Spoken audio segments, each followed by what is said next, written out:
नमस्ते सभी को।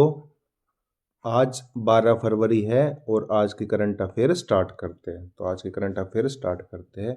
आज का जो फर्स्ट क्वेश्चन है वो है केरल की पहली दृष्टिबाधित क्या केरल की पहली दृष्टिबाधित महिला न्यायाधीश सिविल जज बनने का गौरव किसको प्राप्त हुआ है। तो ये गौरव प्राप्त हुआ है थन्या नाथन को। किसको? थन्या नाथन को। जो केरल की जो पहली दृष्टिबाधित सिविल जज बनी वो बनी है थन्या नाथन। थन्या नाथन केरल के कन्नूर जिले की 24 वर्षीय वकील है। उन्हें केरल हाईकोर्ट द्वारा आयोजित सिविल जज जूनियर डिवीजन परीक्षा बेंचमार्क में दिव्यांग श्रेणी में मेरिट सूची में पहला स्थान हासिल किया है।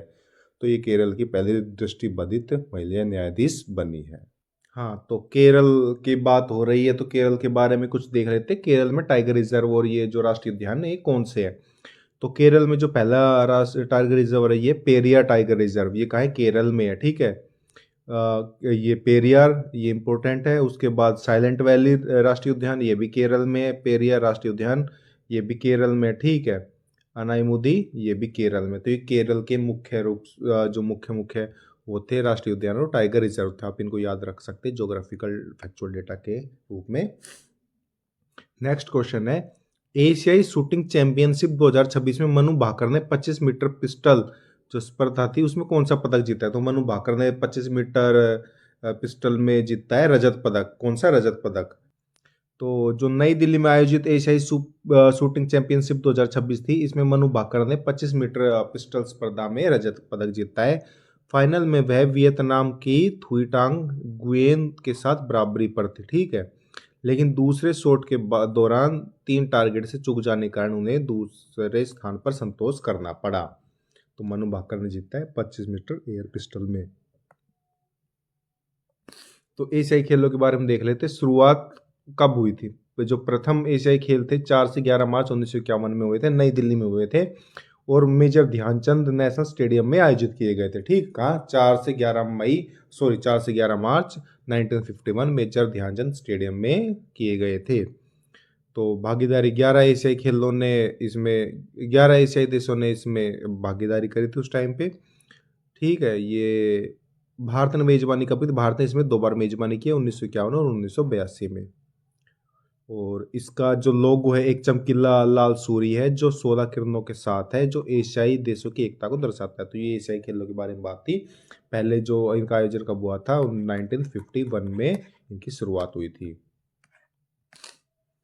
नेक्स्ट क्वेश्चन है भारत नीदरलैंड हाइड्रोजन फेलोशिप कार्यक्रम का मुख्य उद्देश्य क्या है। तो इसका मुख्य उद्देश्य हाइड्रोजन इकोसिस्टम में अनुसंधान और कौशल विकास। ठीक।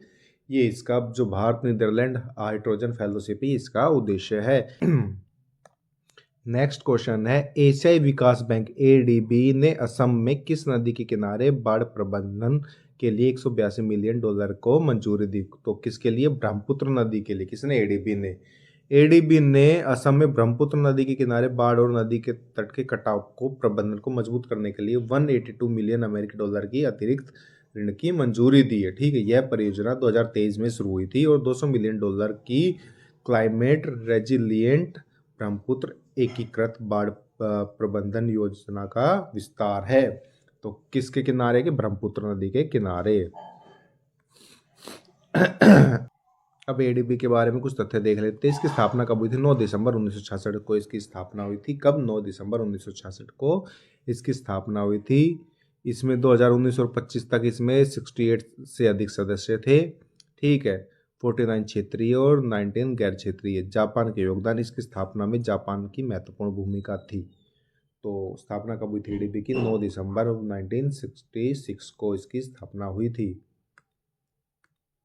नेक्स्ट क्वेश्चन है दिल्ली सरकार ने लखपति बिटिया योजना के तहत स्नातक ग्रेजुएशन की पढ़ाई पूरी करने के बाद कुल राशि प्रदान करनी जाएगी। कितनी राशि प्रदान की जाएगी ग्रेजुएशन के बाद? 1 लाख से अधिक। किस योजना के तहत? लखपति बिटिया योजना के तहत। क्या? लखपति बिटिया योजना के तहत दिल्ली सरकार ने बालिकाओं के भविष्य को सुरक्षित करने के लिए लखपति बिटिया योजना शुरू की। किसने? दिल्ली सरकार ने लखपति बिटिया योजना शुरू की है। इसके तहत पात्र बालिकाओं को जन्म से लेकर शिक्षा के विभिन्न चरणों तक किस्तों की सहायता दी जाएगी।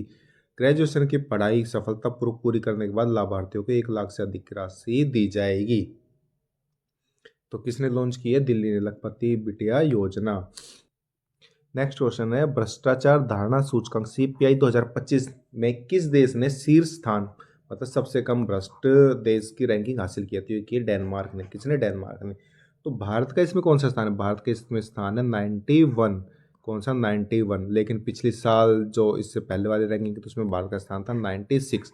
तो भारत की रैंक फिलहाल सुधरी है भ्रष्टाचार इंडेक्स में। ठीक है। नेक्स्ट क्वेश्चन है, हाल ही में किस राज्य सरकार ने ग्रामीण क्षेत्रों में हाई स्पीड इंटरनेट के लिए स्टारलिंक के साथ साझेदारी की है? क्या ग्रामीण क्षेत्रों में इंटरनेट की हाई स्पीड के लिए स्टारलिंक के साथ साझेदारी किसने की है? किसने की है? गुजरात ने।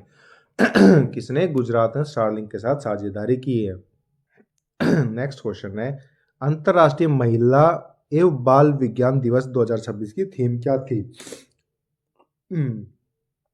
तो इसकी थीम है organizing AI, social science, STEM and finance. ठीक है, इसकी थीम थी। अब ये दिवस मनाया कब गया? ये हर साल ये दिवस 11 फरवरी को अंतर्राष्ट्रीय महिला और बाल विज्ञान दिवस के रूप में मनाया जाता है। कब मनाया जाता है? 11 फरवरी को। ठीक है, 11 फरवरी को। ठीक है।